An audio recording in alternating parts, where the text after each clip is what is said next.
So ordinarily the way an educational video works is that you have some know-it-all guy, like me, telling you a bunch of facts. But this video is not going to be like that. No, what I'm going to do in this video is tell you a bunch of things that I don't know, and in fact nobody knows because they are unknown. Here are 7 unsolved mysteries about ordinary things. Mystery number 1 is giving apples to the teacher. This is one of these very entrenched cartoon clip art things that we all know and love. Even though no one actually gives apples to teachers these days, the whole teacher-apple connection is a very entrenched one. The whole apple motif certainly seems to be the go-to design for a lot of teacher gifts and knickknacks. But why apples? Well, we just don't know. The only thing that everyone seems to agree on is that it's an American thing. Some think it might have something to do with like the apple of the Bible and the whole idea of the fruit of knowledge. Others take it more literally and think that in the old days maybe teachers were so poor that the children would literally bring them apples to eat. But the fact is, we just don't know. Traditions like these can be very hard to research because they are often famous just for being famous. And by the time everyone knows the tradition has probably stopped actually being done, and it has sort of devolved into just this very symbolic thing, which winds up leaving no solid historical consensus, just vague theories. Mystery number 2 is the 21-gun salute. All around the world, whenever there is a big ceremony involving the military, a bunch of soldiers or cannons will fire off 21 rounds, forming a 21-gun salute. What we do know is that wasting ammo in this way is an age-old tradition of showing respect. It's a way of saying, look, I have the power to hurt you, but I am choosing not to. That sort of thing is a tradition that goes back ages. It is like the equivalent of laying down your sword. But why is our modern day version of this a 21-gun salute? Why not a 15-gun salute or an 11-gun salute? Once again, no one really knows. What we do know is that 21-gun salutes originated with the British, but there are a lot of contradictory theories on how they settled on that number. One theory says that in the old days, British warships always had exactly 7 cannon, and so they used to do a 7-gun salute. And then when gunpowder became cheaper, they were able to do the salute 3 times as long, so it went from 7 to 21. But then you have other people who say no, they just picked 7 because 7 is a lucky number, and then they pick 3 because 3 is also a lucky number, and so like 21 is like a super duper lucky number, even though we don't really use 21 as a lucky number in any other context. But you know, it is also very possible that 21 is just a kind of random number. Because the British like to make everything super complicated, in the past they did in fact experiment with a lot of different types of salutes in which you would fire the gun a certain number depending on who you were saluting. So the thinking is that at one time 21 was a specific number that was chosen for some specific purpose, but we've now forgotten that and it's just kind of wound up as being the generic one. You find that's often the case with these sorts of mysteries. Something that was at one time very specific just wound up sort of becoming the default. Mystery number 3 is the bulls and bears of the stock market. So when the stock market is going good, they say it is a bull market or a bullish market. And when the market sucks, they say it is a bearish market or a bear market. The bull has risen to become a beloved icon of rich, high finance guys. It appears everywhere from the logo of Merrill Lynch to that famous statue on Wall Street. But why these 2 animals specifically? Well, the obviously way too cute to be true explanation is that bulls attack upwards with their horns, while bears attack downwards with their claws. But weird things in life never actually originate this way, because the question would still remain, okay, so who chose those 2 specific animals? Presumably there was some guy who settled on bulls and bears instead of, you know, like rhinos and panthers. But of course there is no actual hard evidence that the trope was ever dictated in such a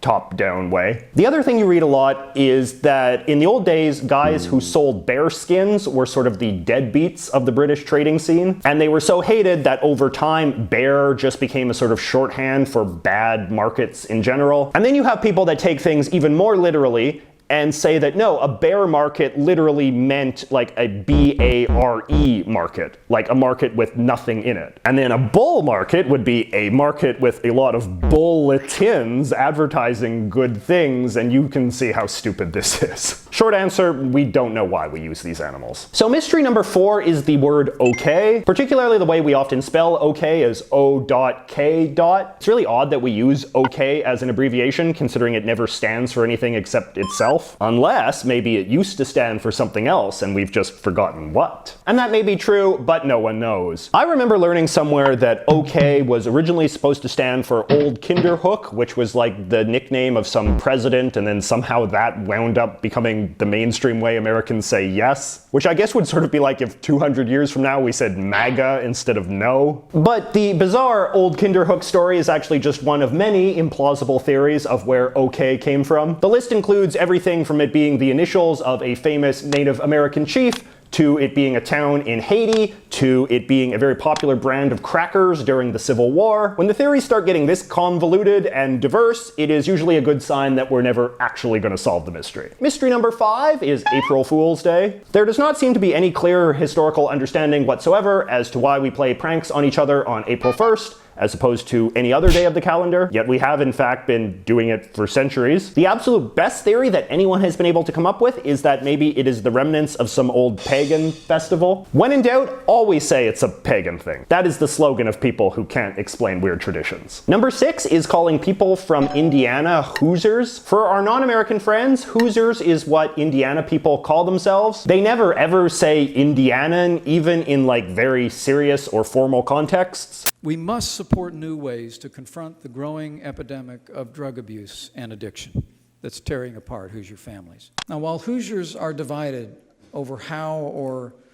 even whether to change our civil rights laws, and Hoosiers cherish faith. And while Indianan may be an awkward thing to say, no one really knows how Hoosier of all words wound up as the agreed upon alternative. People think it was some sort of early 19th century slur that just stuck, but beyond that it's all question marks. This is one of the big challenges of trying to find the origins of like insults or swears or nicknames. Because they tend to spread through the word of mouth of mostly illiterate, lower class people, it can be difficult to figure out who was first responsible, especially if the leading theory is that the current nonsense word is just a mangled version of some other more legitimate word or phrase, which is what a lot of people think Hoosier is. All right, and then lastly we have number 7, which is the orange stitching on jeans. So why is stitching on jeans often done with orange thread instead of a color that might, you know, actually blend in? I mean, we're all used to it now, but if you really think about it, it is a kind of odd decision from a fashion perspective. Now, as you've probably guessed, we don't in fact know the answer, but the reason why we don't know the answer is actually better than most. So basically all of our modern jean conventions were devised by Mr. Levi Strauss, who was this famous Victorian era fashion designer in San Francisco. And in 1906, as you may recall, there was a big San Francisco earthquake that leveled a great many buildings, including the headquarters of the Strauss Empire. And according to the Levi's website, this disaster caused them to lose a great deal of the late Mr. Strauss's records, including why he went with garish orange thread on his jeans. Don't know why they didn't just ask him about it when he was alive, but whatever. So anyway, those are 7 mysteries that we will probably never know the answer to. I like stories like this because I find them quite humbling. We humans tend to be pretty desperate for these very neat and tidy answers to explain all of the mysteries of life, but unfortunately, sometimes things just don't have good answers. And sometimes the people pretending to have the answers are just peddling myths designed to bring false comfort to the unpleasant reality that sometimes things that are mysterious are just